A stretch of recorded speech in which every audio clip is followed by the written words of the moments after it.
Իրինա Բալդացյան, մասնակցությամբ քաղաքագետ, ամերիկյան համալսարանի շրջանավարտ, շուտով նաև մի քանի ամսից Վաշինգտոնի ամերիկյան համալսարանի ուսանող, խոսեցիք կրթության կարևորության մասին, ես նույնպես համաձայն եմ ձեզ հետ եւ շատ կարևորում եմ, որ երիտասարդները անկախ նրանից ինչ հնարավորություններ ունենան գալիք տարիներին պոտենցիալը կոնսոլիդացնեն մեր երկրում Հայաստանի զարգացման համար։ Հարցս վերաբերվում է արտաքին քաղաքականությանը Հայաստանի, մասնավորապես ճգնաժամին, ռեպուտացիոն ճգնաժամին, որը որ այս պահին մեր երկիրը ունի, ինչպես եք պատկերացնում այդ ռեպուտացիոն ճգնաժամի հաղթահարումը եւ նաեւ մասնավորապես Արցախահայություն, Հայաստան եւ Սփյուռք եռամիասնության վերականգնումը եւ ինչ քայլերով եք պատկերացնում այդ ռեպուտացիոն ճգնաժամը հաղթահարելը։ Շնորհակալություն։ Որ օրը ինձ փոխեցինք Փաշինյանով, նույն օրը ռեպուտացիոն ճգնաժամը հաղթահարվելու է, որովհետև բոլոր տարիներին ամեն ինչ արվել է, որ մեր երկիրը լինի խայտառակված,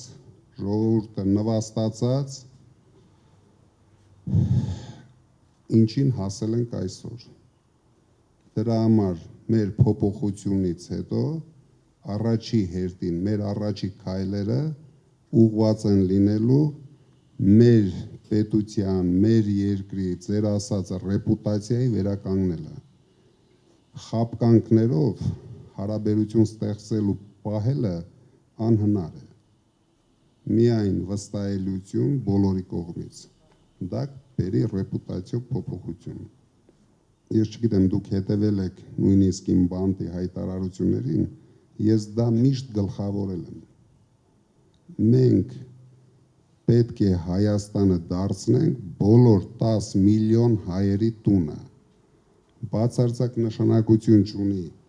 այդ հայը ապրում է Մոզամբիկում, Ամերիկայում, Ռուսաստանում,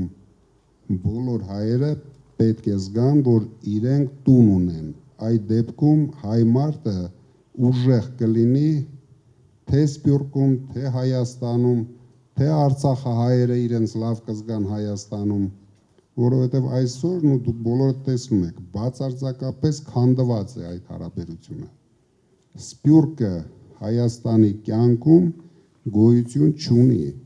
Սփյուռքը Հայաստանում ներկայացվում է որպես թշնամական ուժ։ Այս սրանով ենք մենք կորցնում։ Սա էլ նույնպես դրսի ուժերի ազդեցության հետևանք է, որովհետև միայն այդ ձևով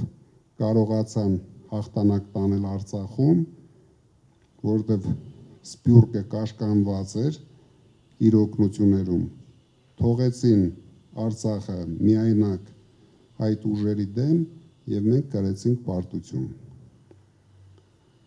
Միայն միասնության մեջ է ուժը։ Շնորհակալություն։